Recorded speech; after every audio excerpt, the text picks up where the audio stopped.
Hello! So guys, na ako'y announcement. So finally na-approve na ang ako ang request na mag-work from home permanently. Woo! So ito rin. So akong pending task. Sorry. Babu! So sakto gito siya guys. Ang kato akong asawa kay full time gito siya nga work from home. Pero kani nga video is not about work from home as mama. Okay? Okay girl?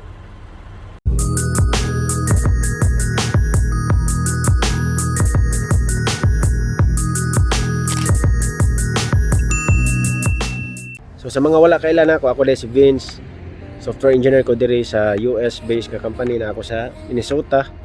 Sukad last year, pag abot aning COVID o kaning coronavirus kay daghan gyud na epektuhan sa atoa.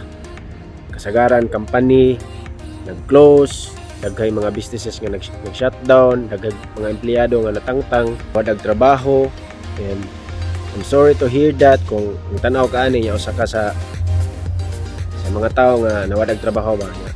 Sige lang, ay lang ka wala og pag-asa niya. Aning kamot lang gyud kay one day makita na lang kag trabaho gyud. Kugi lang gyud. Ako nga case kay among company kay actually halos tanan man guro company nag-close temporarily niya. Ang mga empleyado is nag-work from home lang. So ako nag-work from home ko for almost 2 years now. Niya. The good news is sukad nga kanang nag-work from home ko for almost 2 years now is gitagaan kong privilege or option to choose kung mag-work from home ba ko o mabalik sa office. So akong gipili kay ang work from home kay daghan kong nakita nga mga benefits gani personally sa almost 2 ka tuig nga ako ang pag-work from home. Isip usa ka software engineer.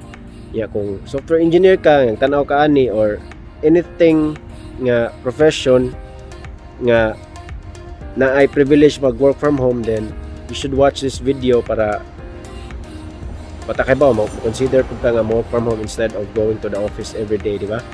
So stay tuned sa video kay atong tanawon ang 7 benefits aning working from home or working remotely. So stay tuned.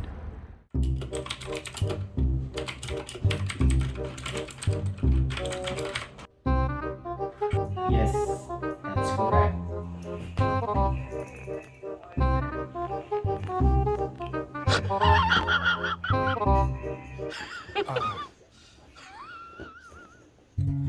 So, number one thing yun nga benefit aning work from home kay makasave ka og dako nga oras. Nga naman kay dili naman ka humata og sayo para maligo, mukaon, ug mo commute padong sa opisina. So, imagine na kung mo commute ka padong office og 30 minutes nya mo traffic pa gyud, mas stress ka kay malate na ka sa imong meeting o sa trabaho. So, ingon ana siya ang impact ba kung wadto kag office gani. Another thing ana is dili na ka mo deal sa traffic, di ba? So again, malesan imong stress. Unya mas less pod ang chance nga ma-accident ka, di ba? Simba ko lang para tuktok. Kay dili naman ka mo commute or mo travel padung sa opisina. Labi na gyud kung nay panahon nga kanang bati ang panahon ba, like bagyo na abanay unsa diha baha, di ba?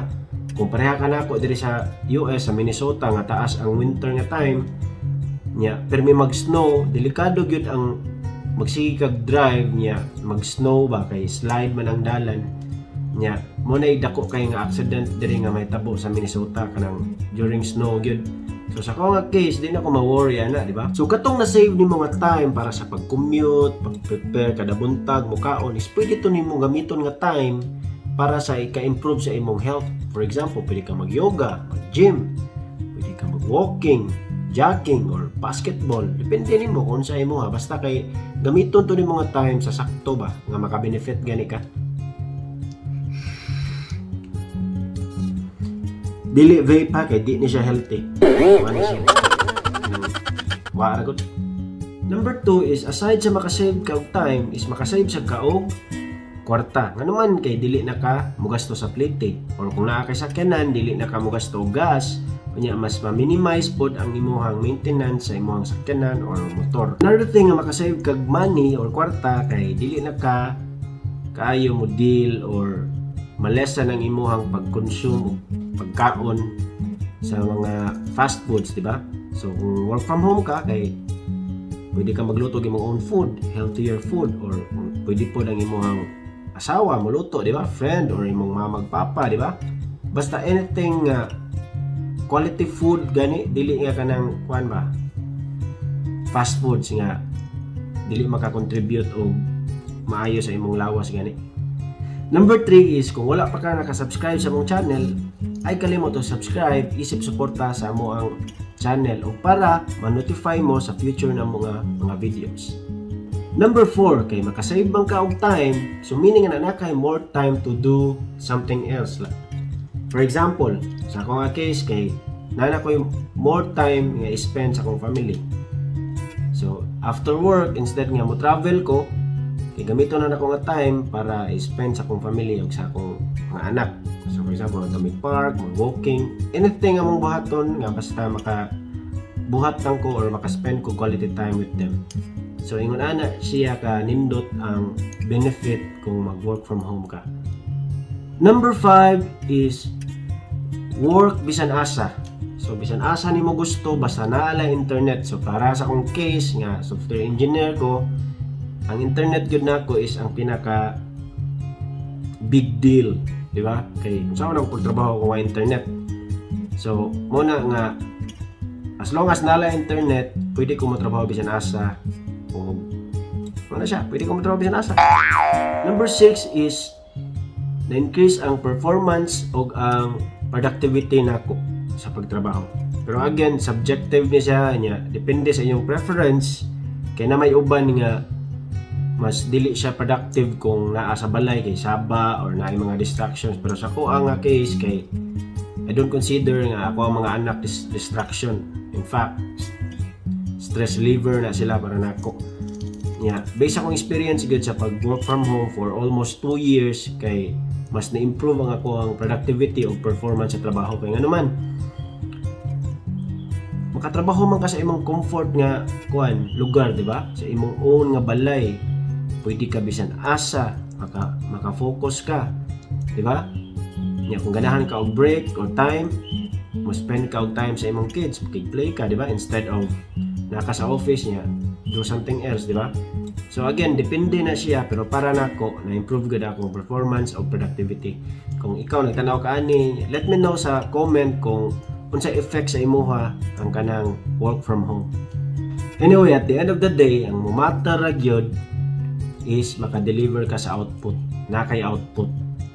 Kay kung nag-work from home ka nya, wala kay output, so dili siya maayo kay ang employer biya nimo mao bitaw nga gitagaan kag privilege nga work from home kay para maka-deliver ka og something in return sa ilaha, di ba?